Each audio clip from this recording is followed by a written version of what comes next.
¿Alguna vez a usted se le ha perdido un hijo? Si usted quiere ver una cara de terror, vea la de un padre después de que se le ha perdido su hijo.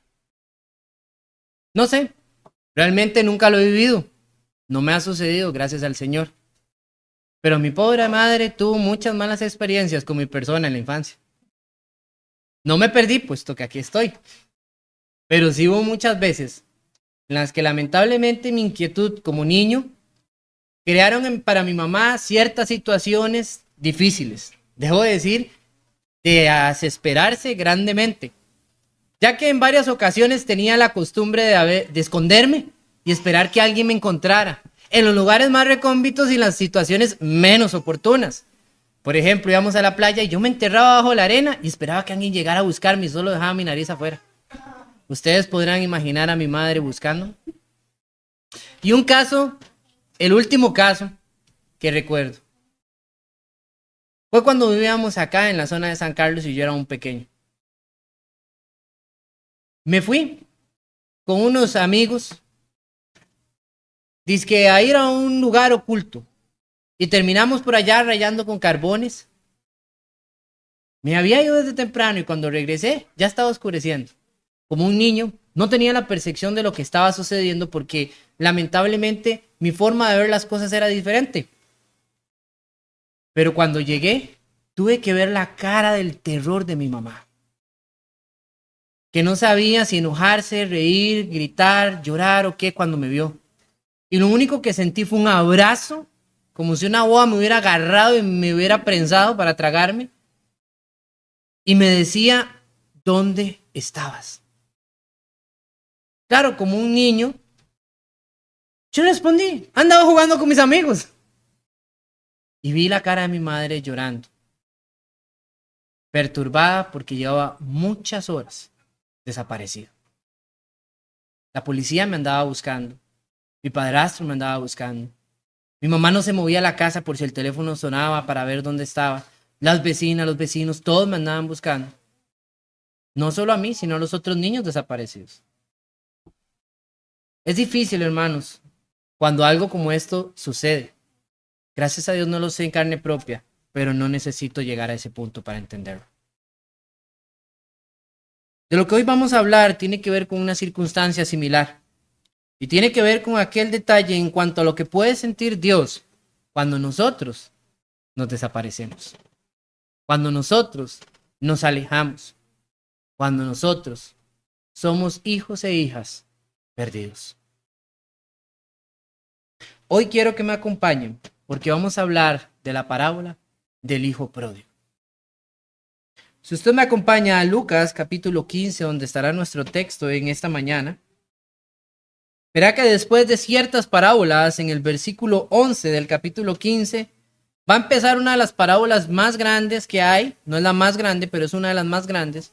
Y con una cantidad de información preciosa, y con un mensaje impactante, y con un final interesante, que nos va a transmitir mucha enseñanza en esta mañana y que va a impactar nuestras vidas para recordar y escuchar no solamente lo importante que somos para nuestro Señor, sino a veces nuestra rebeldía, nuestra provocación en nosotros mismos para con nuestro Dios, y también que siempre hay oportunidad mientras aún nuestra vida está latente. Quiero que me acompañe al texto de Lucas capítulo 15, versículo 11 en adelante, que empezará así. Muchas gracias.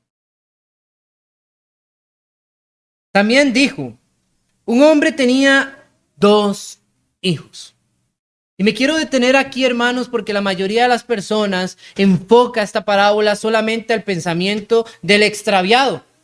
Pero se les olvida que Jesucristo desde el principio había demarcado una línea importante. Un hombre tenía 2 hijos.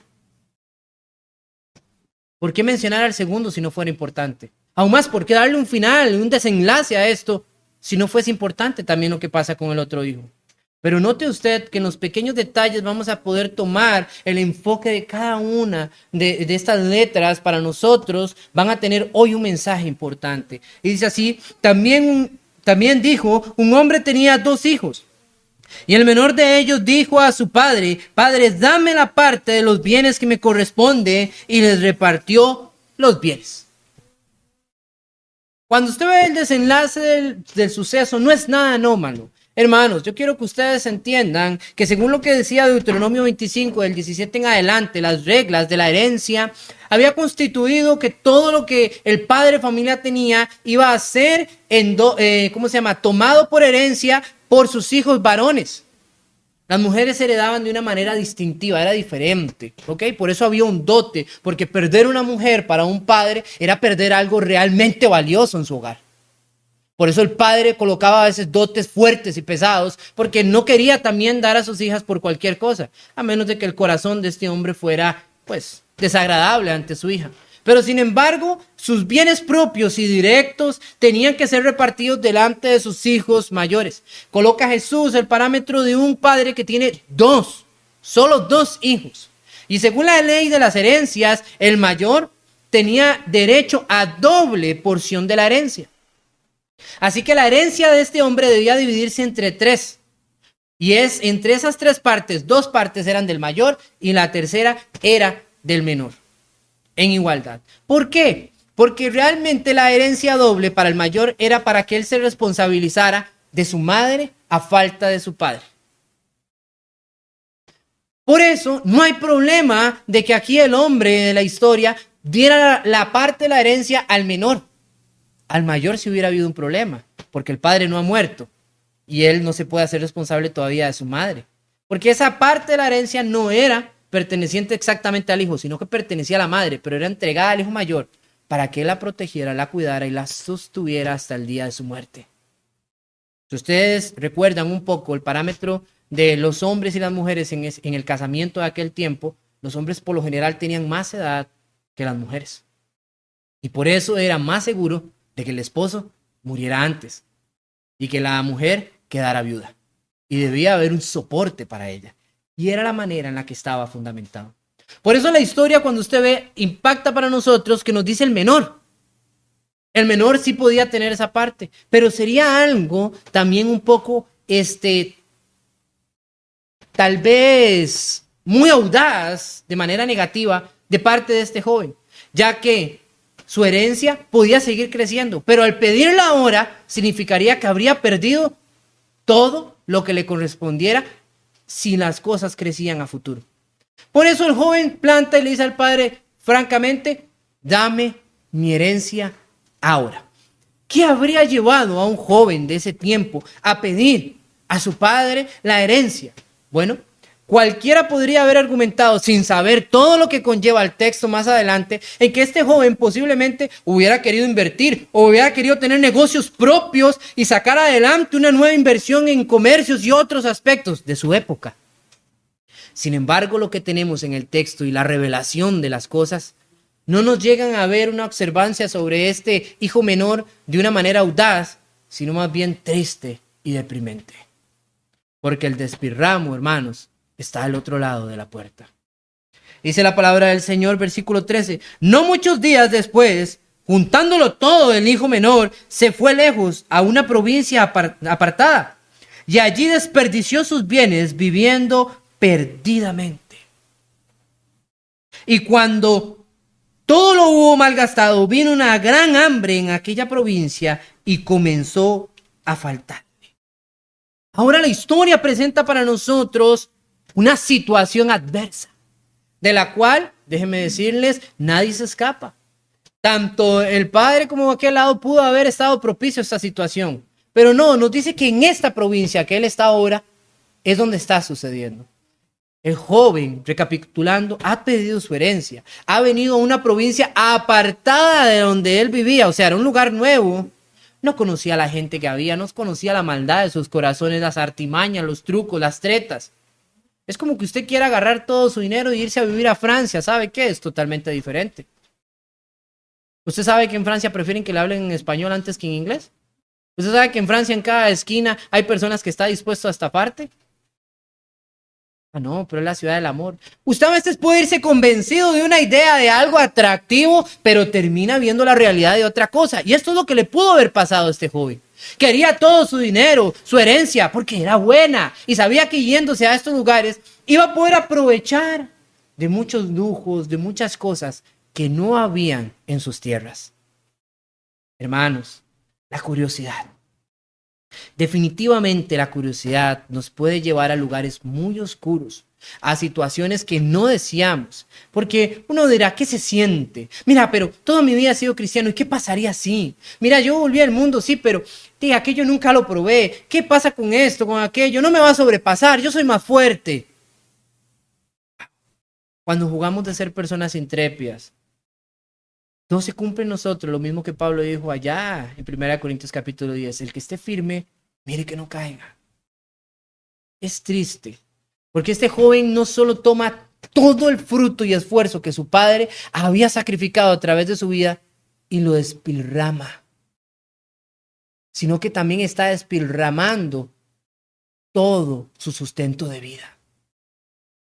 Y en una fracción de tiempo, hermanos, todo lo que hemos cosechado, todo lo que hemos dado de alguna u otra manera, lo dejamos ir. Muchas veces, hermanos, esto representa los dos aspectos, tanto el cristiano que viene de afuera y ha entregado su vida a Jesucristo, tanto el cristiano que ha crecido dentro de la iglesia. ¿Por qué? Porque hay una sección, hermanos, que representa fácilmente la ignorancia que puede haber en el cristiano que ha nacido en la iglesia y desconoce lo del mundo y es atrayente para él todas estas pasiones y deleites. Pero también representa cómo aquel cristiano que ha venido del mundo y se ha esforzado por lo que tiene y sabe sabiamente lo que no es. ¿Por qué? Porque podríamos personificar en el padre de estos dos jóvenes aquel creyente que le ha costado, ha luchado y ahora tiene una herencia que entregar. Y podemos ver en el joven aquel cristiano que ha tomado esa herencia y la ha tirado por el suelo. Pero no vamos a hablar del tercer caso, que también está ahí. Entonces, cuando vamos un poquito más en esto, vamos entonces a encontrar de que aquella situación adversa que se llegó a esta provincia ha golpeado a toda la gente de esta provincia, pero como aquel joven ha desperdiciado todo, se ha encontrado en una situación deplorable. ¿Y a qué punto, hermanos? Vean ustedes. Versículo 15, y fue y se arrimó a uno de los ciudadanos de aquella tierra, el cual le envió a su hacienda para que apacentara cerdos, y deseaba llenar su vientre de las algarrobas que comían los cerdos, pero nadie le daba. ¿Por qué digo situación deplorable? Porque una cosa es estar en una mala situación, otra cosa es estar en una situación triste y difícil. Pero esto, hermanos, es una situación deplorable. Para el judío, el cerdo era un animal impuro. Los judíos no comían cerdo. Los judíos no tenían cerdos. Los judíos no se acercaban a los cerdos.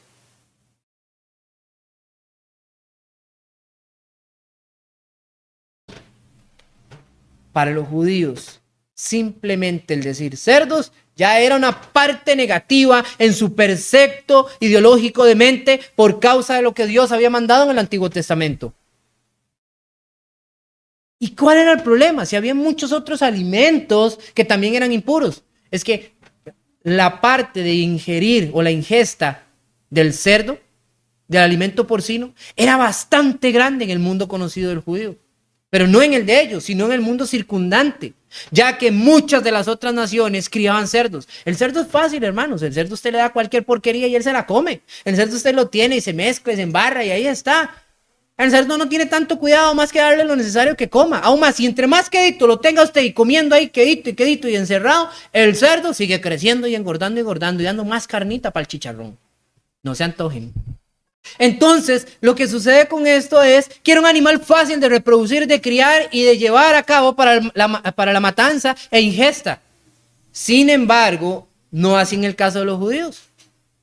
Los judíos tenían que invertir en ovejas, en carneros, y esto para ellos era diferente. ¿Ok? Primero tenían que cuidarlos, tenían que pastarlos, tenían que ejercitarlos, llevarlos a pastos, llevarlos aquí y allá, cuidarlos, protegerlos. Entonces, imagínese usted tuviera un ganado de 5 ovejas y de 5 cerdos. Al año, usted ese ganado de 5 ovejas lo reproduce solo una vez, mientras que los cerdos usted ya puede casi que ir teniendo bastantes chanchitos, dependiendo del tamaño de su cerdo, sí. Era conocido el cerdo en el tiempo del judío. Y en todas las naciones paganas había montones de cerdos para la ingesta porcina. Pero el judío no acostumbraba a esto. En el pensamiento de la parábola estamos hablando en el pensamiento judío. Así que ese hombre, ese joven, debería de ser ¿qué? Judío. Y Jesús le dice, bueno, este tipo llegó a tan mala situación que pidiendo en las casas. ¿Por qué en las casas? ¿Por qué no en su familia? ¿Por qué no se devolvió y fue hacia su padre en el momento que ya no tenía nada? Simple, ya había derramado todo lo que era de su padre. En la cultura judía, el padre jamás atendería la solicitud de un hijo que hubiera despilfarrado todo esto. ¿Usted sabe qué pasaba con un hijo desobediente a los padres? Un hijo que había sido reprendido y que avergonzaba a sus padres en el Antiguo Testamento, era tomado, puesto bajo una peña y apiedrado vivo hasta morir.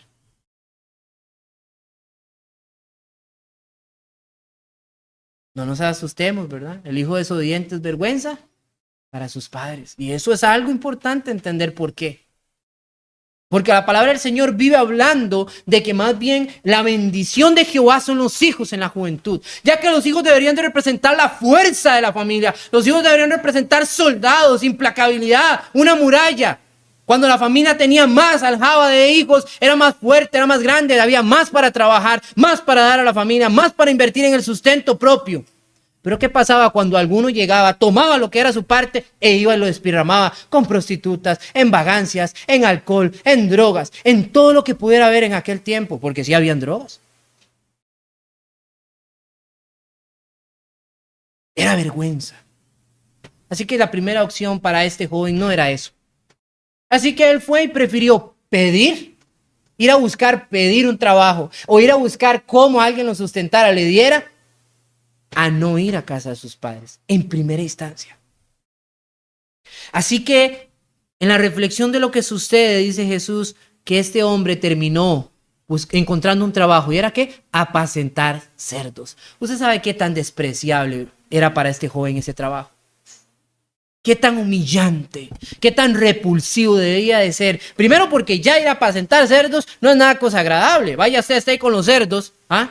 Imagínese si usted va a una porqueriza que solo tiene unos cuantos, ¿cuánto más es trabajar con una porqueriza donde tengan cientos de cerdos? Pero dice que él estaba ahí, con esa manada de cerdos. Y dice que tenía tanta hambre. Y es que es lo que yo quiero, hermanos, que comprendamos. Tanta hambre tenía que deseaba llenarse con el alimento que le daban a los cerdos. ¿Ha tenido usted alguna vez hambre? ¿Qué estaría dispuesto a comer? Nunca se me olvida una vez tomando un caldito de consomé de pollo con una hoja de repollo. Eso era lo que había. Y sabía manjar porque tenía hambre. Era más agua que consomé, pero no importa, tenía hambre. Engañaba a mi cerebro. Hermanos, si hay una de las cosas más dolorosas y tristes de esta vida es tener hambre. Es tener hambre. ¿Por qué la palabra del Señor dice que nunca faltará para nosotros? ¿Por qué Él habla sobre el pan como una manifestación del sustento? ¿Por qué? Porque el Señor sabe eso.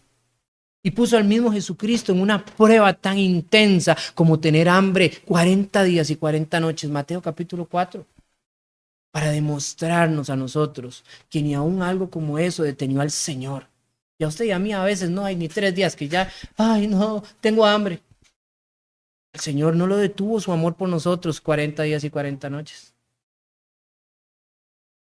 Y tuvo hambre. Tener hambre es una de las cosas más tristes que le puede pasar a uno como ser humano. Y lo peor no es tenerla, es no tener con qué sustentar esa hambre. Y aquel joven quería comerse aquel alimento que era lanzado a los cerdos. Y él deseaba que le dieran, pero dice que nadie le daba. Wow, aquel hombre que llegó y comenzó a traer dinero y que se pavoneó delante de toda aquella gente, ahora No es la persona apreciada tal vez por aquellas personas que sacaron, que extrajeron de él aquel dinero mientras tenía, sino ahora es la persona despreciada y en la que nadie está interesado. Eso es lo que hace el pecado con nosotros en la vida, hermanos. Cuando usted y yo decidimos alejarnos del Señor e irnos al mundo, tomamos nuestra herencia en Cristo Jesús y la comenzamos a pisotear. Y terminamos viviendo entre cerdos, queriendo alimentarnos entre el alimento de cerdos. Porque usted podrá ver físicamente una comida muy fina en la mesa, pero si usted está lleno de pecado, déjeme decirle que eso es como echarle comida a un muerto. No vale nada. No tiene nada. Pero hay un momento de quiebre. Hay un momento en el que podemos echar marcha atrás. Y es cuando en nuestra mente volvemos en sí. Vea lo que continúa diciendo. Versículo 17. Y volviendo en sí dijo: ¿cuántos jornaleros en la casa de mi padre tienen abundancia de pan? Y yo aquí perezco de hambre. Muy bien, el plan. Me levantaré e iré a mi padre y le diré: Padre, he pecado contra el cielo y contra ti. Ya no soy digno de ser llamado tu hijo. Hazme como uno de tus jornaleros. Es impresionante qué tan mal tiene que llegar el ser humano a veces para comprender, hermanos, para poder entender en qué situación tan pecaminosa estamos. El joven aquí ya está dando una situación extrema. Es una situación extrema. Vuelve en sí. ¿Qué quiere decir eso? Recuerda, rebobina, analiza, se aclara su mente. Y dice: pero si los empleados de mi padre tienen abundancia de pan. Los empleados, hermanos. Los empleados de mi padre están 5 o 6 veces mejor que los empleados de acá. Porque ahora yo soy empleado. Claro. ¿Qué sería lo mejor? Ir, pedirle perdón a mi padre, decir, evidenciar que he pecado. He pecado contra Dios, he pecado contra ti, Padre. Y decirle: contrátame por favor como uno de tus jornaleros. Yo sé que yo no soy digno de ser llamado ya tu hijo. Tomé toda nuestra herencia, tomé lo que era mi parte, no tengo nada que pedir, nada que reclamar. La desperdicié, la perdí. Pero busco tu misericordia. Ese era el plan. Buscar la misericordia del Padre para que fuera, ¿qué? Contratado como un jornalero. Porque cuando usted está afuera, cuando usted está ya alejado de Dios y se acuerda lo bonito y lo bello que era vivir en Dios, usted hasta las migajas de esa mesa quiere. Y usted dice: no, hombre, ¿sabe qué? Hasta los sobritos. Era más lindo estar ahí que donde estoy presente. Porque estar en Cristo, hermanos, tiene una belleza espiritual magna que nunca vamos a encontrar allá afuera. Estar en Cristo, hermanos, tiene una belleza espiritual grande que nunca será hallada allá en el mundo. Solo cuando estamos allá, vemos hacia allá, hacia donde está Cristo Jesús, y nos damos cuenta de lo que estamos perdiendo. ¿Cuántas personas se han alejado y han vuelto y han dicho lo mismo? No vale la pena. No vale la pena. Tiene un buen plan este joven. Gran plan.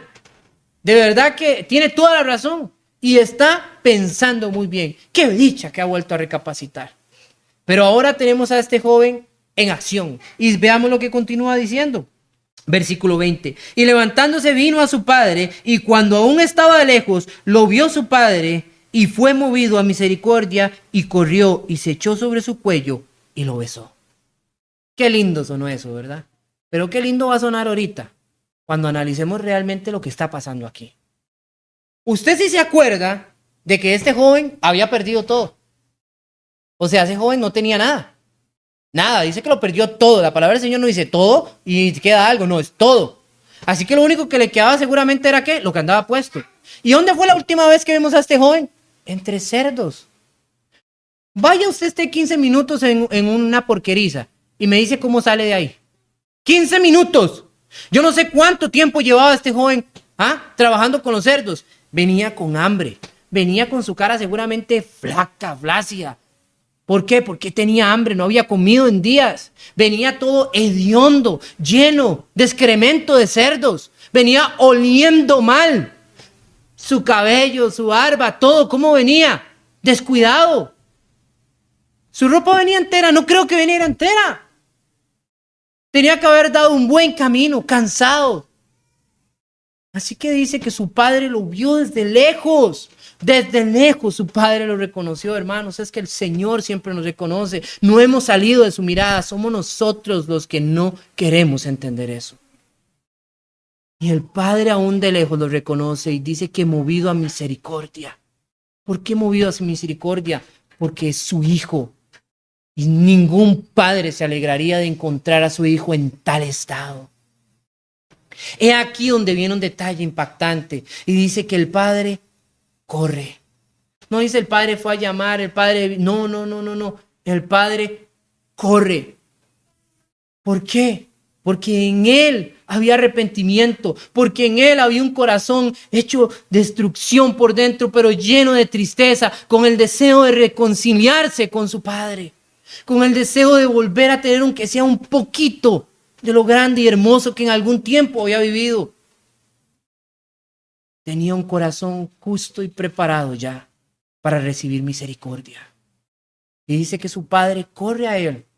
Y lo que acto siguiente dice la palabra del Señor que hace, yo no creo que los judíos lo hayan tomado como así algo normal. Ellos se hubieran impactado realmente cuando Jesús dijo, lo abrazó, lo asió por su cuello. Se envolvió de la miseria que su hijo tenía y venía embarrado.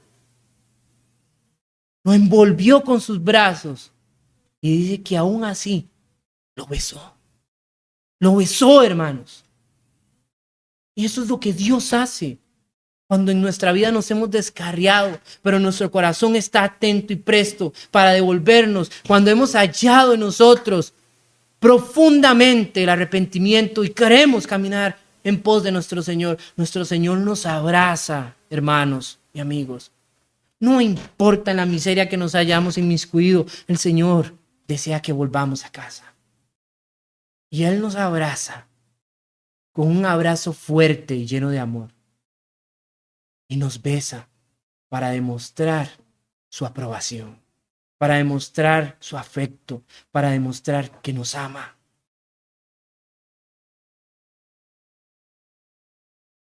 Y va a hacer por nosotros su obra redentora. Vean lo que sigue sucediendo. Y el hijo dijo, versículo 21, Padre, he pecado contra el cielo, contra ti, ya no soy digno de ser llamado tu hijo. Todo su plan lo pone en proceso. Pero el padre dijo a sus siervos, sacad el mejor vestido, vestidle, ponedle un anillo en su mano y calzado en sus pies. Y traed el becerro gordo y matadlo y comamos y hagamos fiesta. Hermanos, el regocijo del pueblo de Dios, el regocijo del cielo. Nosotros no lo podemos ver, pero hermanos, millares de ángeles se regocijan cuando venga un pecador. Y eso acaba de decirlo en la parábola, ¿verdad? Eso acaba de decirlo en la enseñanza, hermanos. Hay que entender que en el cielo hay una alegría profunda. Pero ¿qué hay en la iglesia? ¿Qué hay en la iglesia cuando un pecador se arrepiente? ¿Qué hay en la iglesia cuando alguien viene del mundo y se arrepiente y encuentra a Cristo? Todo el mundo feliz. Pero ¿qué hay en la iglesia cuando un hermano que hizo tanto daño y vuelve, se arrepiente y se vuelve a sentar en esta silla? Sentimientos repartidos, ¿verdad? Pero nos decimos llamar hijos de Dios. ¿Y sabe qué hay en el corazón del Señor? Restauración. Porque eso es lo que el Señor desea. No, el hijo, vea, el hijo llegó con el plan, Padre, perdón. No, cállese, papá, cállese. Yo no necesito saber eso. Ya usted está aquí. Y yo sé por qué usted llegó aquí. Traigan ropa. O sea, hay que bañar a este chico. Hay que bañarlo y hay que vestirlo. Hay que bañarlo y vestirlo. Hay que, ¿qué? Cambiarle el calzado. O sea, ni calzado capaz tenía. Porque si usted ve esto y póngale calzado en sus pies, no cámbielo. Póngale calzado en sus pies. Y póngale también anillo. ¿Qué quiere decir en anillo? Autoridad. De que Él es mi hijo. Cuando usted ve eso, usted ve, hermanos, cómo hay un proceso para restablecer esa alma que ha encontrado nuevamente el camino a casa. Y todo esto, hermanos, tiene un aspecto hermoso en el Señor. Pero como todo, Dios conoce quiénes somos como seres humanos y lo que puede pasar. Y por eso también falta otro hijo. Falta otro hijo. Versículo 24. Porque mi hijo muerto era y ha revivido. Ha venido perdido y es hallado. Y se había perdido y es hallado. Y comenzaron a regocijarse. Y su hijo mayor estaba en el campo. Y cuando vino, llegó cerca de la casa y oyó la música y las danzas. Y llamando a uno de los criados, le preguntó, ¿qué era aquello? Él le dijo, tu hermano ha venido y tu padre ha hecho matar el becerro gordo por haberle recibido bueno y sano. Entonces, versículo 28, se enojó y no quería entrar y salió por tanto su padre y le rogaba que entrase. ¿Ve que eran dos hijos? Ahora, ¿qué pasa en el otro? Tenemos una situación que hasta aquí hubiera cortado y ya hubiera sido bastante bueno el mensaje, pero no finaliza. Dice que había un hijo que estaba en casa y se enojó por lo que el padre había hecho.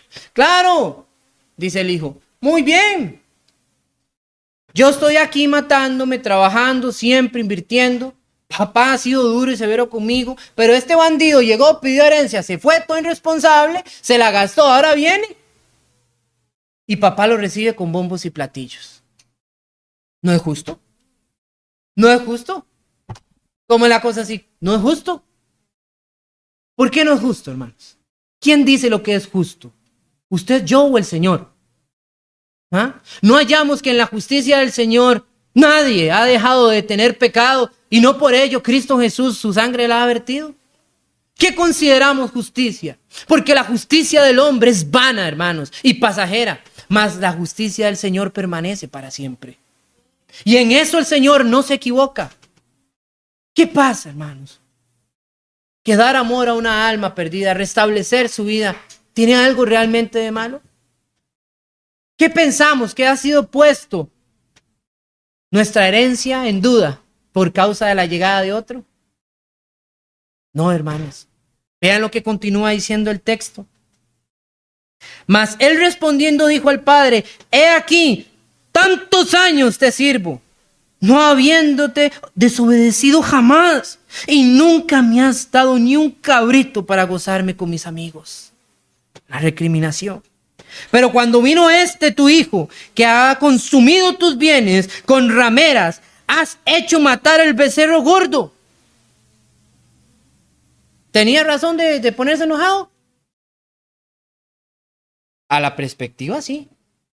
Pero el padre le va a recordar por qué se está enojando tontamente. Entonces, versículo 30, él le dijo, hijo, tú siempre estás conmigo. Número 1, hermanos, ustedes saben qué significa estar siempre con Dios. El perdido no está siempre con Dios. Y ruega a Dios por estar con Dios en el momento justo y oportuno. Pero estar siempre con Dios da la garantía de que en nosotros no estaremos en problemas. No de que situaciones malas no van a pasar, hermanos, no, de que no estaremos en problemas. Y el padre le dice, tú siempre has estado conmigo. Sí, tú lo dijiste, yo te lo repito, tú siempre estás conmigo. ¿Quién es tu respaldo? Yo. Y continúa diciendo, y todas mis cosas son tuyas. ¿De qué te preocupas? ¿De que no te dé un becerro gordo para con tus amigos? El día que yo no esté, todo es tuyo. Tú no trabajas, tú no me haces caso para darme más a mí. Tú lo haces porque todo esto es tu herencia. Y así pasa en el reino de los cielos, hermanos. Porque todo lo que nosotros, cada día que sigamos fieles, cada día que perseveramos, cada día garantiza que la herencia, no la de este mundo pasajero, sino la herencia allá en el reino de los cielos, sea entregada a nosotros por completo. Yo no sé qué espera usted de esa herencia, pero le puedo decir que cualquier cosa que usted espere de esa herencia es mínima a lo que realmente vamos a obtener. Porque allá, todo lo que para nosotros aquí es grande y sublime, allá es cosa simple. Mas todo aquello que no nos esperamos, imaginamos, vamos a ver la grandeza enorme que hay allá en los cielos, donde habita y mora nuestro Dios y soberano Señor.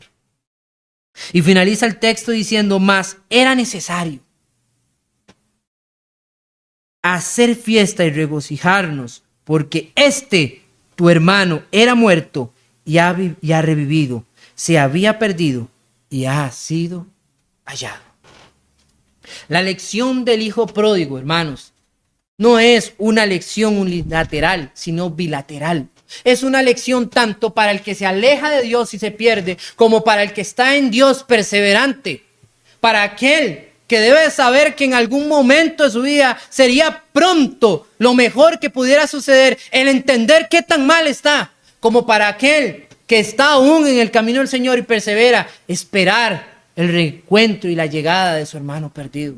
Es para aquel que debe de aceptar que lo que hizo está mal y debe de volverse a la casa de su padre, como para aquel que vive y mora y habita en aquel hogar, saber que todo cuanto sigue trabajando y esforzándose no es en vano, tiene una recompensa maravillosa. Hermanos, qué placer hay en estar un día más, un momento más, hermanos, en un lugar donde no necesitamos estar. No hay ningún placer en eso.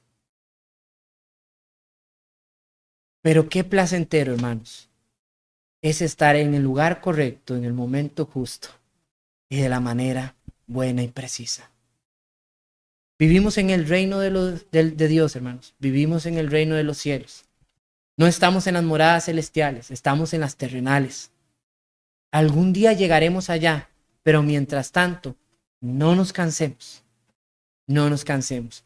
Y es mejor en nosotros ser aquel hijo fiel y perseverante que aquel descarriado. Pero si aún en nosotros se personificara aquel hijo descarriado, debemos de saber que hay tiempo y la misericordia de Dios y su amor es grande y está presto para recibirnos con brazos abiertos.